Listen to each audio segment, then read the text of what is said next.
BJP जो है वो यूसीसी लाना चाहती है, जबकि हर जात धर्म का अपना एक सिस्टम होता है।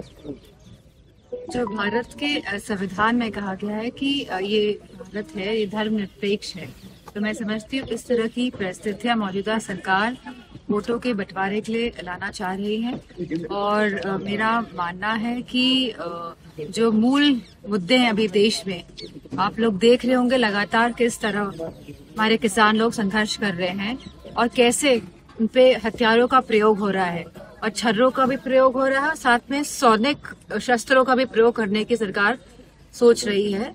और जैसे कि हमने देखा है कि मीडिया वाले तो पूरा बुलेट प्रूफ जैकेट्स और हेलमेट्स और सब पहन के वहां पे हैं, वो अच्छी बात है क्योंकि हालात बहुत संवेदनशील है। लेकिन उन किसान लोग हैं वो कुछ भी इस तरह के इंस्ट्रूमेंट्स नहीं पहने हुए हैं जिससे कि वो अपने आप को प्रोटेक्ट कर सके।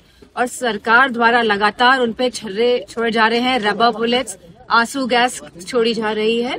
तो इस तरह की निर्दयी सरकार लोगों को मुद्दों से भटकाने के लिए इस तरह की यूसीसी एंड इस तरह के लेकर आ रही है।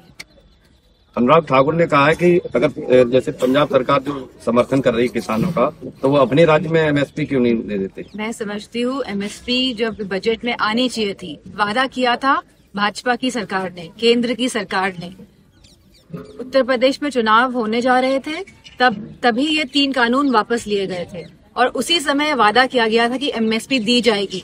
और जितने किसान लोग मरे हैं इस आंदोलन के दौरान, उन सबके बच्चों को नौकरियां दी जाएंगी और आर्थिक सहायता भी दी जाएगी।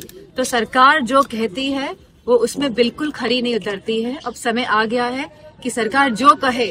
उत्तर प्रदेश में कहा गया था कि आवारा पशुओं के बारे में खुद प्रधानमंत्री जी ने कहा था कि वो इस जो प्रॉब्लम है, ये जो लोग जो हमारे जो फार्मर्स हैं जो रोज इसका सामना कर रहे हैं खेतों में, इसका वो निस्तारण करेंगे। लेकिन भाजपा सरकार द्वारा कुछ नहीं किया जा रहा है और चुनाव आने के समय ये मुद्दे लेके आती है और चुनाव जाते ही ये मुद्दे समाप्त हो जाते हैं। इलेक्शन नजदीक है, कांग्रेस के तमाम सीनियर लीडर हैं कहीं और दूसरे दलों की तरफ।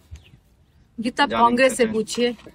गठबंधन आपके साथ हुआ है ना पार्टी में, और उसके बाद भी जा रहे हैं। हाँ, बातचीत कायम है और शीर्ष नेतृत्व में बातचीत लगातार हो रही है और बहुत जल्दी आपको परिणाम सुनने को। बीजेपी कह रही है समाजवादी पार्टी का गठबंधन टूटता हुआ नजर आ रहा है, एक नहीं हो पा रहे हैं।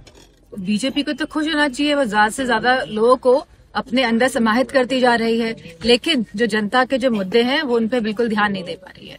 अच्छा, जो पीडीए के अनुसार जो वो बनाए गए थे 3 उम्मीदवार आपके उसमें, लेकिन पल्लवी पटेल ने जया बच्चन जी की और आलोक रंजन जी को लेकर विरोध जताया है कि ये मैं पल्लवी पटेल जी का बहुत सम्मान करती हूँ और समाजवादी पार्टी से वो विधायक हैं और इससे ज्यादा मैं कुछ बोलना चाहूँगी। सांसद जी स्वामी प्रसाद मौर्य लगातार चर्चा में बने हुए हैं, एक पद से उन्होंने इस्तीफा दे दिया, अभी भी मुझे खुशी है कि लगातार मीडिया वाले इस तरह के मुद्दे उठाते हैं और चर्चाएं में बना के रखना देना चाहते हैं। जो मूल मुद्दे हैं उन पे ध्यान नहीं देते हैं।